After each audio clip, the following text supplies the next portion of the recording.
Good afternoon, distinguished guests. I would stand on already established protocol.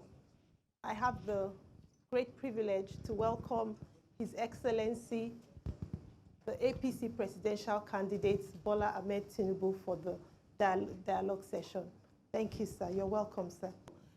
We would have some time to have questions and answers with His Excellency, and then I'll throw it open for you to ask questions, and then we'll come back to His Excellency for some closing thoughts. Please, as we earlier have, as our chairman has said earlier, this conversation is focused around the economy, and we've listed some of the thematic areas that will guide the conversation. So let that also be the scope when we begin to reflect on questions. Thank you very much. Thank you so much, sir, for the wonderful presentation. You highlighted a lot of very important and thought-provoking issues. I know some of the things you talked about, are the burning issues, on the minds of, everyone here today. But just to pick on a few critical things, you really had security as something that is your top priority to ensure that we have an enabling environment in Nigeria for living and doing business.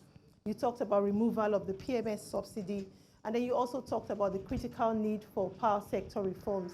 So I'm just trying to, just as we open up this discussion, I want to find out in the first 100 to 200 days in office, what should citizens expect to see if you're elected as president, sir?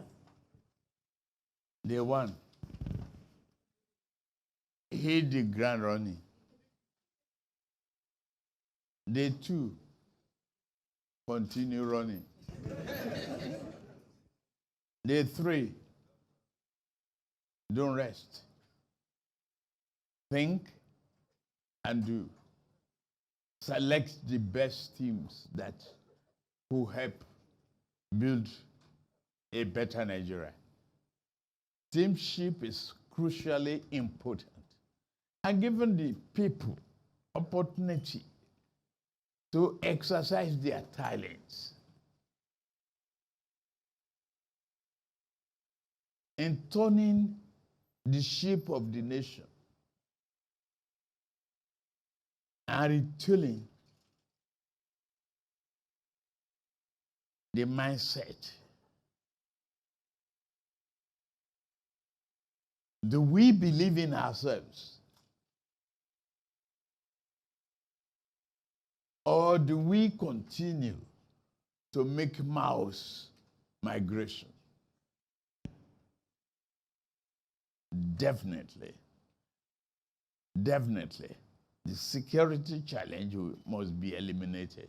With technology, human beings attract more people into the army, given, voluntary army and the equipment necessary, all the tools to fight insecurity must be employed to have a nation that is confident, bold, and peaceful, seeking prosperity for these people. And that's what we do. Thank you so much, Your Excellency. Thank you so much. Now, we like we have, has been highlighted, through the presentations today, the country has experienced, economic growth. Unfortunately, a lot of the growth that we have seen has not translated to improved living conditions for the average citizen.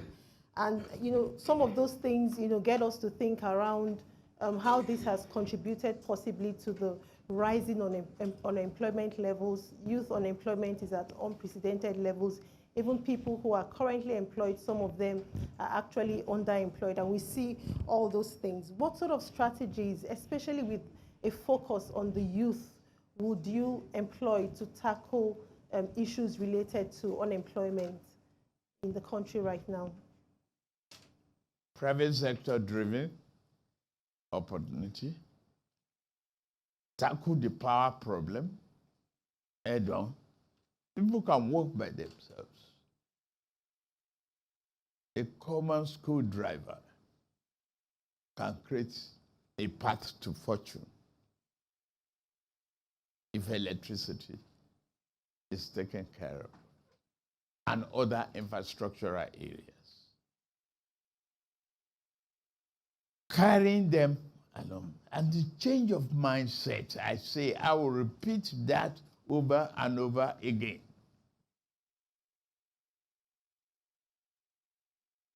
Patriotic commitment, the conversion of negativity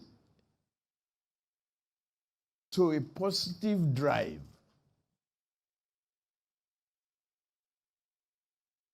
and partnership with the private sector to create a job, to put an incentive there. If you hire 500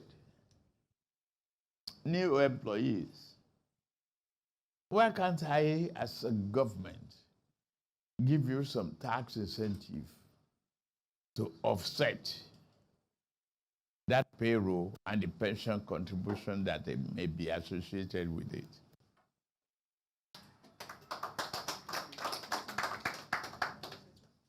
I don't want to sit here and reveal all my strategy. I'm the first speaker among the three of us running. So they will spy on me. So you will have a limited answer here today. Another day you can bring me back. But that's part of what I do. Okay, thank you so much, sir. Just going back a bit to the question, because we're looking at youth, we're looking at large numbers.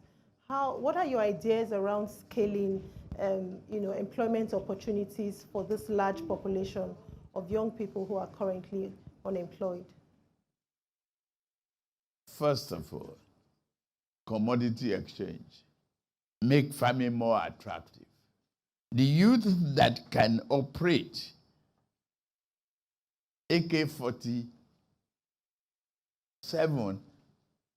can operate better a good tractor to clear the bush and plant the seeds. Retrain them.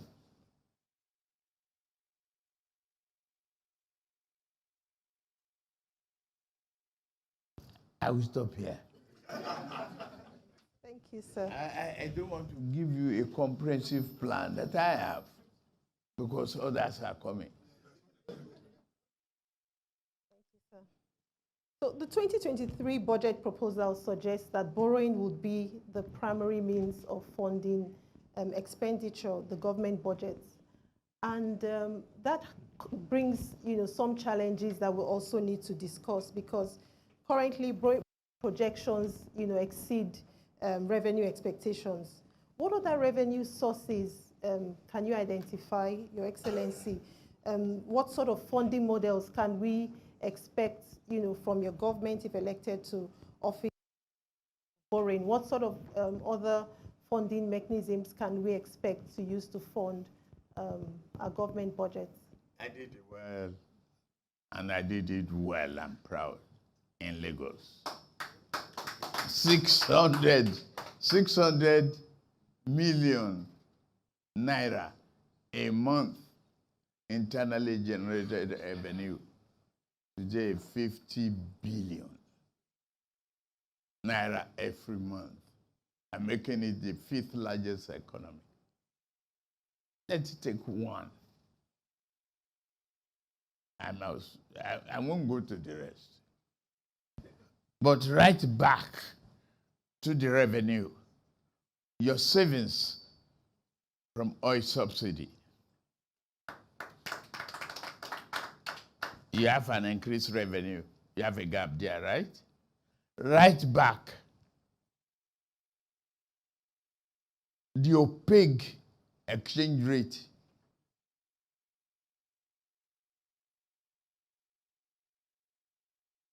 Into the revenue. You are not borrowing. Make your oil competitive. Attract foreign investment. If you attract foreign investment with incentives, you have expanded base of money coming in, all you have is a deferred tax period.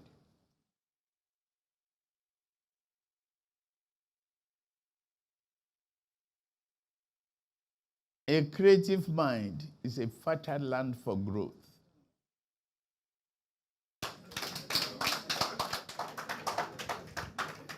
Talking about, now that you've brought up, this oil revenue, foreign direct investments, can we discuss a bit more about how you intend to drive direct foreign investments into Nigeria? This is critical to economic growth, and we're at a period when this has faded, and this is part of the reasons why we have some of these challenges. You are a beautiful lady, and the problem is talking about age to women. So I don't know how old you are when we started PIA. Look at how many years it took us to conclude on it. No, you don't accept that. That is not growing a nation.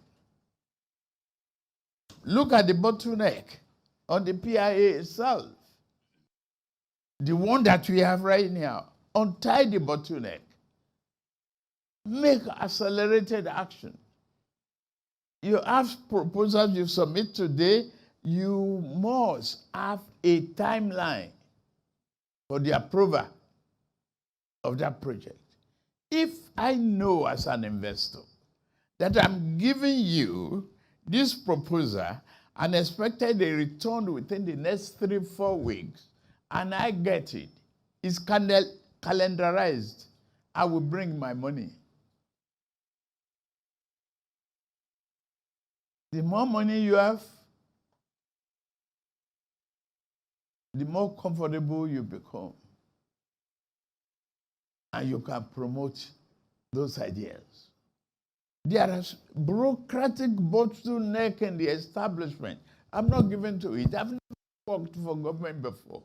I guide the government. I was the governor of Lagos State. That's my first public life government. Deloitte and Touche training, good university education, Deloitte training, ExxonMobil, Auditor General, ExxonMobil, Treasurer. At the time that we are craving and dying of foreign exchange, I don't know what is my luck, that I come time again, foreign exchange problem. But we survived. I remit all our dividends. We completed that building without 2% variation. Look at Falomoen LSDPC building. It wasn't completed about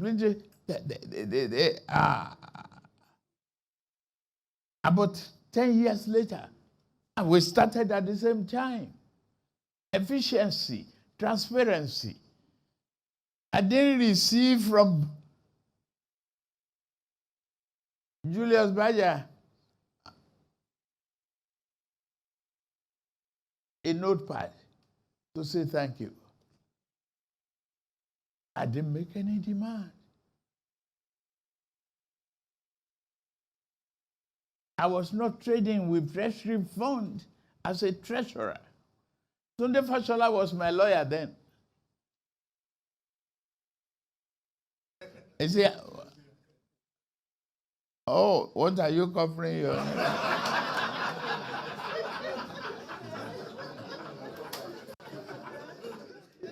Okay. But I'm not one of those treasurers that got into trouble. You know how many of them? Go and research. Clean, transparent, and honest processing of transactions.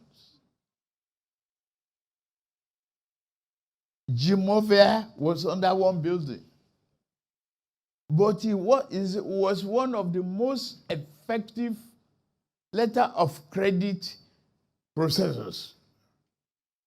You submit today, it gives you back your approved on Thursday. Maximum 4 days. People can be envious of his growth today, but he earned it. If we have many private sector groups doing that, I say mindset is critical to human and economic development for the whole world. Tell me, what is the greatest human discovery in the last 1,000 years, if not electricity? Tell me. Tell me, what are we producing and selling to other countries? Not even slippers. We eat the skin of our cows instead of turning them to beautiful bags and shoes. Eliminate that.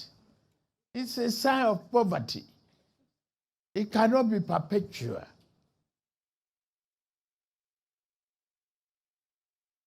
We work hard together, collaborate with private sector. You are all here.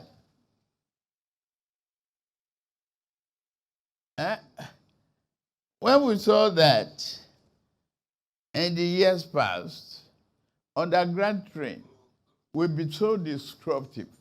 Look at him. He's about to commission a blue line. We say monorail. You find a way where there seems to be no way. You will succeed.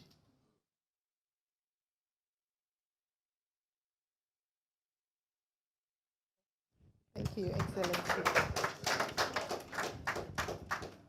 So continuing as a follow-up to this conversation, we're currently facing a fiscal pressure, and Nigeria is on the brink of a debt crisis. I know you've highlighted very critical points around foreign direct investments, domestic production, partnership, and with the private sector. But I just want to find out what your thoughts are around currently fiscal and monetary policy climate within the country, given the fact that we have right now an expansionary fiscal policy, tight monetary policy, which currently they're quite divergent, and we're not able to really make progress. So just to find out what your thoughts around this regarding fiscal and monetary policy. Let's go back to geometry. Basic geometry that we learned when we were all in secondary school. A parallel line, two lines that don't meet.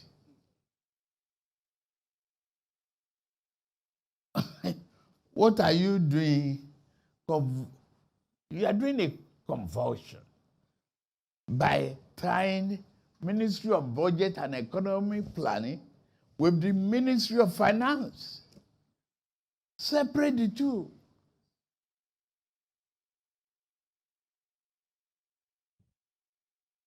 I call my Commissioner for Budget and Economic Planning, Yemi Kadoso, I call him the headmaster.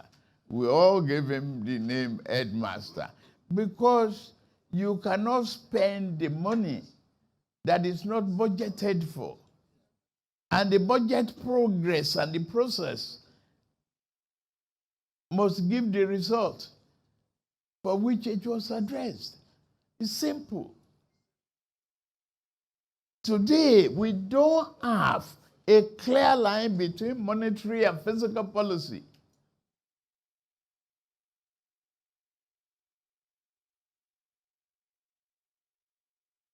A blind man lost his dog.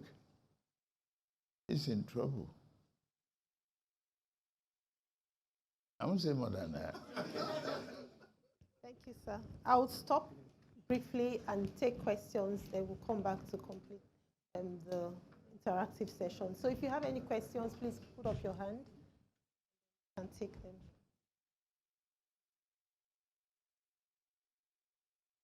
go first. Yes, so she goes first.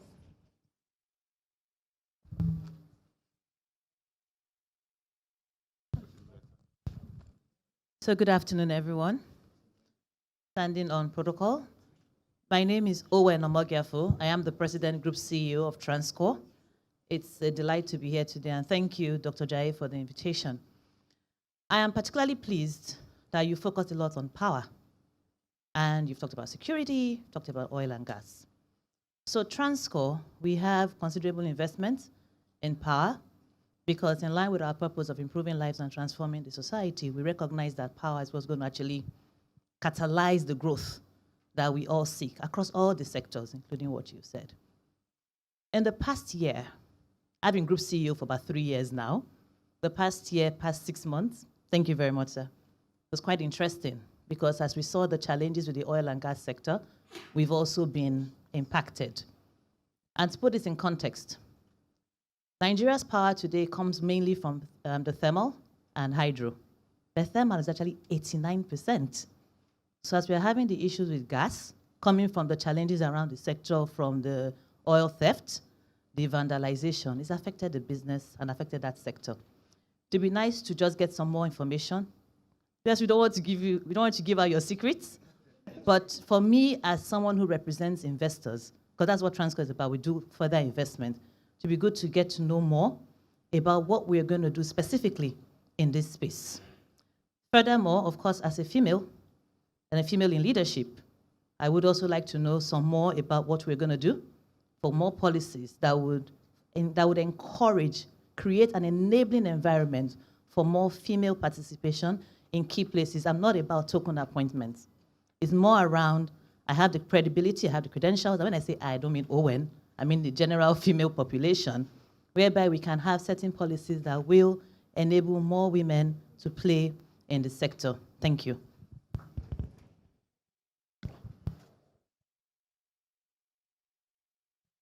Thank you very much. The question of our oil sector, you will have identified the problem. Today, there's artificial intelligence, there's technology that can censor those areas of interventions, illegal interventions. Metering is another thing. Reform that is so critical. To me, having been in that industry before, I was the last person on the also condensate project. I separated it from OPEC countries. Amobu made profit. Why are we commingling? And what is the problem? That we are not today at a great advantage to compete with Russia on gas. Because we have not invested. We didn't put investment on long-term incentive to compete in Europe. Our gas is in the ground. It cannot turn to money until we push out there. What is the problem? Tax variations. The investors want lower taxes. I don't blame them. But I will grant you the lower taxes and take my deferred profit in the future. The deferred profit can be discounted. I'm turned to money today. As long as there's guarantee of no disruption and effective commitment to the sanctity of contract. Simple. I won't say more than that. I have a secret in my pocket. Women. These are up. Okay, up. Those are my advisors. So I'm living the life, and the young one, the Shem is okay. Shem is there. It's only yesterday you were not prepared to make this trip, and I said you must meet me in Lagos. Create the pathway. Please have your seat. Create the pathway. Encourage them. Put the incentive there. The recognition. Yes, our mothers and sisters of those days, they would like to stay home to take care of babies and everything. That's their problem then. Yes. I'm a man in the house. My wife went to the Senate. I was able to manage my life for consecutive 12 years. I carry briefcases for her sometimes. This is no fake. It is happening.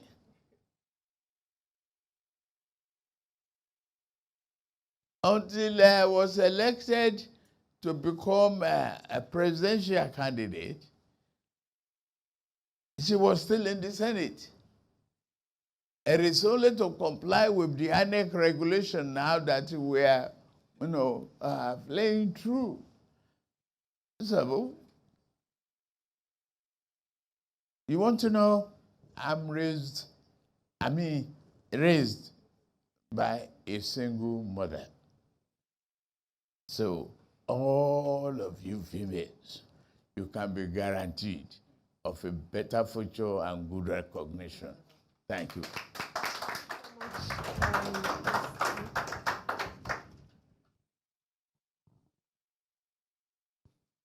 Good afternoon. Good afternoon, Your Excellencies, and good afternoon. I want to thank the NSG for this. I'm very glad to be here. My name's Otumba Francis Meshioye. I'm the president of the Manufacturers Association of Nigeria. I want to thank you very much, Your Excellency, because you appreciate that the private sector has been very resilient. And I want to thank you too that you promised to carry the private sector along if you are elected. Again, I will make an observation from what you have said. It should be unfair to reveal all your economic plans. On this note, we have written a letter to economic management team to have a private engagement. You acknowledge that real sector is very critical to the growth of the economy. We want to talk of the employment of laborers and so many other things they do that really push the growth of the economy. And it was explained during the presentation of NSG Director of Research that we are on minus level in our contribution. Minus 5.7 if I got him very right. This is very pitiful. And to continue to work in that kind of environment, sweating without reward is really very bad. And I know that it is not the intention of any government to do that. It is necessary to have a real interactive period to let the government understand this, and get a response. So why we are cheering for the knowledge, from the knowledge the government wants to offer? Because we suffer the pain. We can explain that this, give for this pleasure, This give the plane. Number two, deriving from this, is the fact that at many times policies really sign on, just like we sign off the one you just mentioned before the Russia problems or whatever it is. When this is signed on, the effect on the specific sector were not known at times. Why signing generally, we should know that policies should be national specific, meet the specificities of the nation. It is on this note that we want to play with you once again, using this forum, to find time to encourage your economic management team to give us the time. The time frame we gave have lapsed. So we can have another one. We'll be able to spell out. And I'm sure you'll be able to analyze properly at that kind of a forum. Thank you very much. A good advice. Yeah. Noted. I don't have to waste your time going over what is very, very obvious contribution. I take it. So we can have a lot more people speak. Thank you. I would stand on existing protocol. My name is Frank Aibogun. I'm a director of the Nigerian Economic Summit Group. You alluded to the global economic crisis, and I agree that to a large extent, it serves to impact local economies around the world. But when I look around today, the greatest problems that we face, you could say, are self-inflicted, very disentangled from what is happening around the world. In a crisis, some people suffer and some benefit. In this crisis, it's for Nigeria to benefit, but we are suffering, without any question. And I like the point you have made about being part of also Condorcet and the role you played in Mobile. And I wanted to just ask you, increasingly I hear that people in government see IOCs and others in the business as privileged people. In fact, a senior government official asked the IOCs, if you are complaining so much, why are you still in Nigeria? The truth of the matter is, it is only their body we see, their soul is gone. There's absolute, and I'm sure you know more than I do. What would you do in terms of attitude change? Would your priority be to re-attract private capital from the IOCs back to Nigeria? Because it has little to do with energy transition. Those companies that are leaving Nigeria today, every day we see them set up operational base, sometimes in Africa, and if for gas, mostly in Guyana. So I ask, what would your attitude be to attracting investment from IOCs? And I'm talking about energy, and that's all I'm going to talk about. The other question would be, Olokola LNG and Brass LNG, I was told recently by a diplomat that if we had prosecuted both projects, today Nigeria would be earning $500 million weekly from exporting gas. What would be your attitude to that? Again, to energy. Nigeria has proven reserve of gas, 200 TCF. Russia has 300 TCF. So if you like, we are 66% of Russia. Russia earns $800 to $1 billion selling gas every day to its enemies in Europe, not friends. So we should be selling on a daily basis $600 million from gas. That has nothing to do with global crisis. It is a proper Nigerian failure. What would you do to turn around Nigeria's energy prospects? Thank you, sir. Compound question. Let me treat this in the best way possible. First of all, look at the stack of the model arrangement we had when there was oil and gas scarcity around the world. Isn't it? We were the king. Even our leaders boasted then that money is not a problem, it's only how to spend it. Now you are broke. Huh? So you own 60% of both the gas and the crude on the ground. 60% and you are not the operator. Why not take a critical look and evaluation of that? Could changes in ownership structure or shedding weight bring more revenue to you? These are questions. I don't want Mr. Selito to get my idea.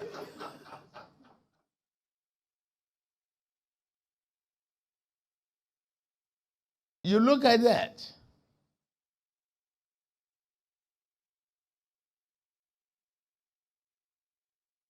To catch the rabbit, you got to give a bait. What is taking them to Guyana? There's some incentive in it. Maybe favorable taxes. But instead of having to dig ground and build a city in Guyana, you already have the infrastructure to some extent here. So negotiate. Give up some of the pork belly areas that Nigeria wants. I'd rather have 40% and you keep 60. If on the long run, it will give me the necessary incentive and the revenue that I need for an accelerated growth and recovery. You find a way to change the formula. There are certain things I know I can't say now. I am the first speaker. But just take it. If you want an omelette, you've got to break the egg. Thank you so much, sir. Thank you. Sorry, I can only take one last question, please. If you can just make it like 20 seconds, because we have to round up. Yeah. Yes. Mine is not a compound question. It's a very simple one, sir. My name is Philip Shelbila, and I'm a director of NESG. How would you deal with corruption? All of the things that you've put forward would fail if that is not addressed. Thank you. Your brief comment, yes. Good afternoon, Your Excellency. Wasim Hussaini, I'm the Managing Director of Nestle, Nigeria PLC. Looking at the statistics of the past 20 months, I found out that 54% of the people who exited our company exited to leave the country. Not because they retired, not because they were sent out, not because a competitor took them from me. What are the actions of the government to help reduce migration of talents? Thank you.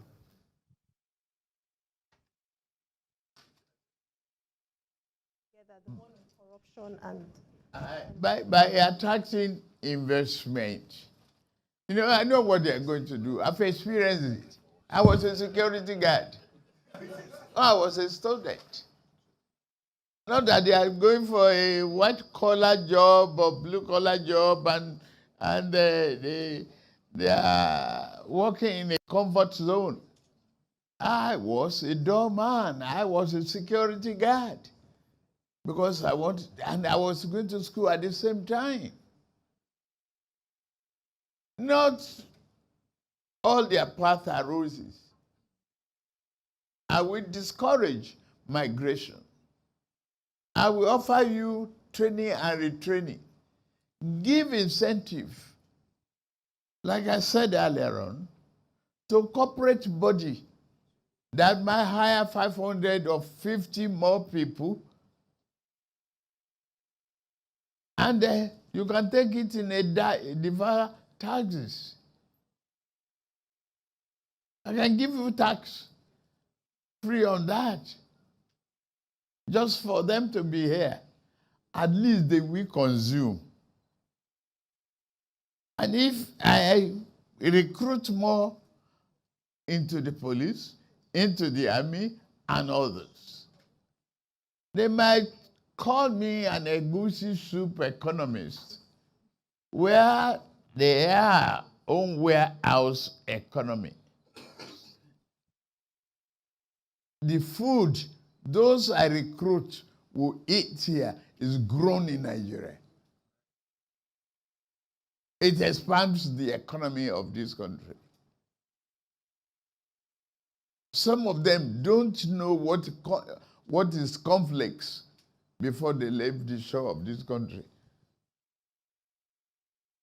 So you change around the problem of migration only because the idle mind is a devil's workshop. They don't have no choice. On the corruption, you can not eliminate corruption completely and reduce it to zero. You find other means. I made corruption life. Yeah. But if you put incentive in place,